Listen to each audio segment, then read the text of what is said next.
గుర్తుకు రాలే కానీ రాజగోపాల్ రెడ్డికి మంత్రి పదవి అనగానే హైదరాబాదు రంగారెడ్డి గుర్తుకొచ్చిందా అనేది ఆయన ప్రశ్న. ఎవరిది? రాజగోపాల్ రెడ్డి. ఎందుకంటే రాజగోపాల్ రెడ్డి గురించి మీ అందరికీ తెలుసు. ఆయనకు సంబంధించి మీ అందరికీ తెలుసు ఎంపీకి సంబంధించి భువనగిరికి సంబంధించి భువనగిరి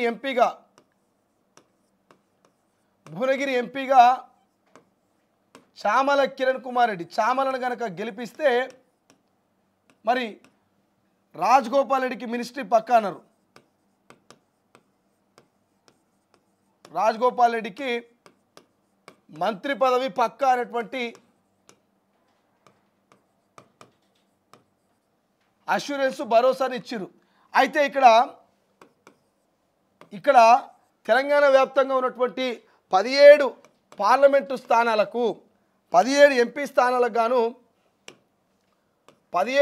స్థానాలకు గాను కాంగ్రెస్ పార్టీ గెలిచింది. ఎన్ని అంటే 8 ఎంపీ స్థానాలు గెలిచింది. మరి బీజేపీని గెలిచింది, కాంగ్రెస్ గెలిచింది 8 ఎంపీ. మరి బీజేపీని గెలిచింది, బీజేపీ ఎంపీ స్థానాలు 8, 1 ఎంఐఎం.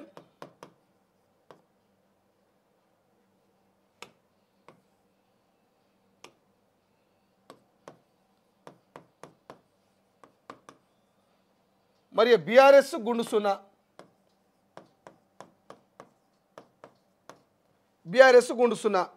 ఈ కాంగ్రెస్ పార్టీ గెలిచినటువంటి 8 స్థానాలు ఏవైతున్నాయో, ఈ బీజేపీ గెలిచినటువంటి 8 స్థానాలు ఏవైతున్నాయో, సో ఇందులో కీలకంగా రాజగోపాల్ రెడ్డి ఏమంటున్నాయంటే ఇక్కడటువంటి ఈ కాంగ్రెస్ పార్టీ ఓడిపోయినటువంటి 8 స్థానాలలో ప్రధానంగా మంత్రులను ఇన్ఛార్జ్గా ఇచ్చారు. ఆ పార్లమెంట్లకి చేవెళ్ళ పార్లమెంట్ కావచ్చు, సికింద్రాబాద్ పార్లమెంట్ కావచ్చు, హైదరాబాద్ పార్లమెంట్ కావచ్చు, మెదక్ పార్లమెంట్ కావచ్చు, కరీంనగర్ పార్లమెంట్ కావచ్చు, ఇక నిజామాబాద్ పార్లమెంట్ కావచ్చు.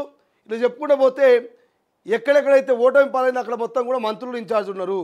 మరి భువనగిరికి ఎవరున్నారా మరి మంత్రిగా మరి ఇన్ఛార్జ్గా అంటే భువనగిరి పార్లమెంట్కి ఇన్ఛార్జ్గా రాజగోపాల్ రెడ్డి ఉన్నాడు.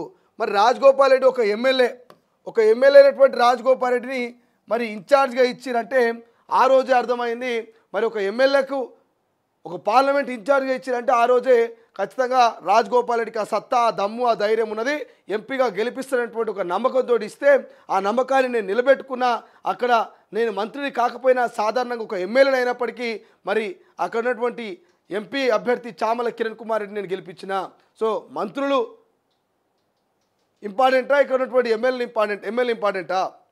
ఎవరికి ఎక్కువ మరి పార్లమెంట్ నియోజకవర్గంలో ప్రాధాన్యత ఉన్నది, ఎవరికి దమ్ము ధైర్యం ఉన్నది, ఎవరి సత్తా ఏందనేది మరి ఒక్కసారి రాష్ట్ర అధిష్టానం చూడాలి. చూసి నాకు మంత్రి పదవులు ఇవ్వాలి తప్ప నేను ఎవరిని అడుక్కోను అని చెప్పేసి రాజగోపాల్ రెడ్డి చెప్పిండు. వాస్తవమే.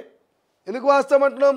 ఇవాళ కాంగ్రెస్ పార్టీ ఓడిపోయినటువంటి మహబూబ్ నగర్ ఎంబీఎన్ఆర్ కావచ్చు, అక్కడ వంశీచంద్ర రెడ్డి కావచ్చు, మహబూబ్ నగర్ కావచ్చు, అదేవిధంగా చేవెళ్ళ కావచ్చు, ఓటమి పాలైనటువంటి చేవెళ్ళ కావచ్చు, అదేవిధంగా సికింద్రాబాదు,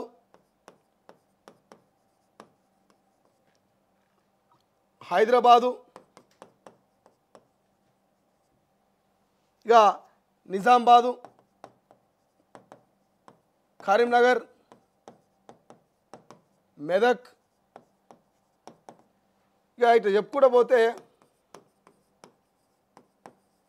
6, 7 ఇంకొకటి ఏదో మిస్ అయినట్టుది. సో ఇట్లా చెప్పుకుంటూ పోతే మొత్తం 8 ఎంపీ స్థానాల్లో ఓటమి పాలైంది. 8 ఎంపీ స్థానాల్లో కూడా మరి మంచి మంత్రులను పెట్టారు. మరి మంత్రులను పెట్టినా కూడా గెలవకపోవడం ఏంది? మల్కాజ్గిరి, ఇక్కడ మర్చిపోయిన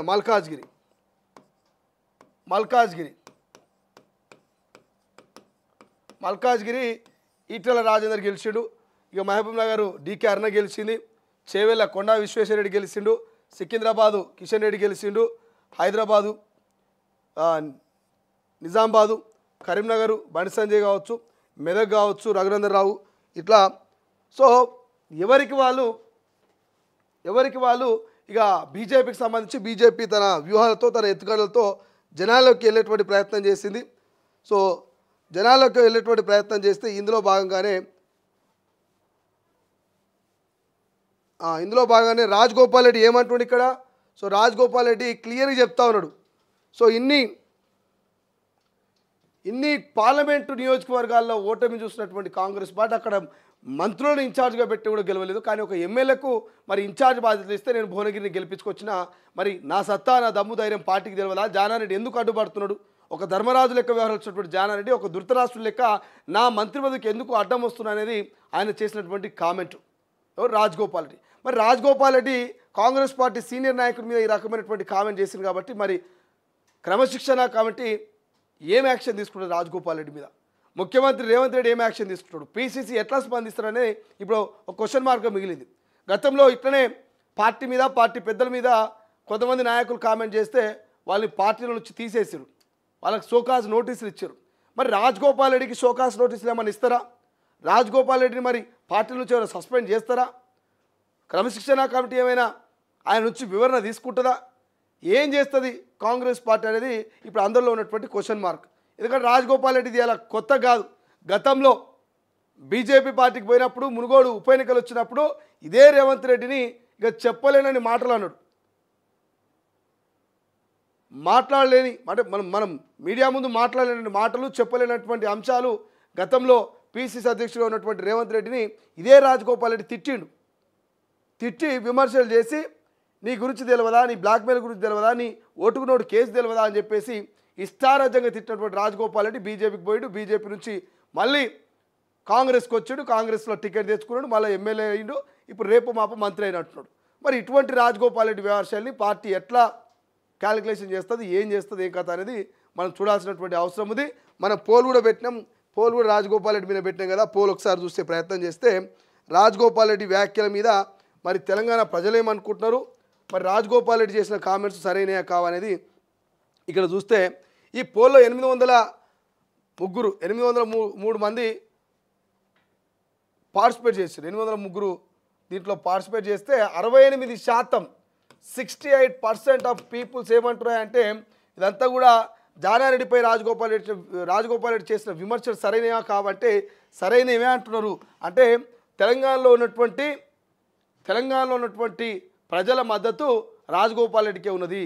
ప్రధానంగా భువనగిరి, నల్గొండ ప్రజల మద్దతు జానారెడ్డి కంటే రాజగోపాల్ రెడ్డికి ఎక్కువ ఉన్నట్టు తెలుస్తుంది.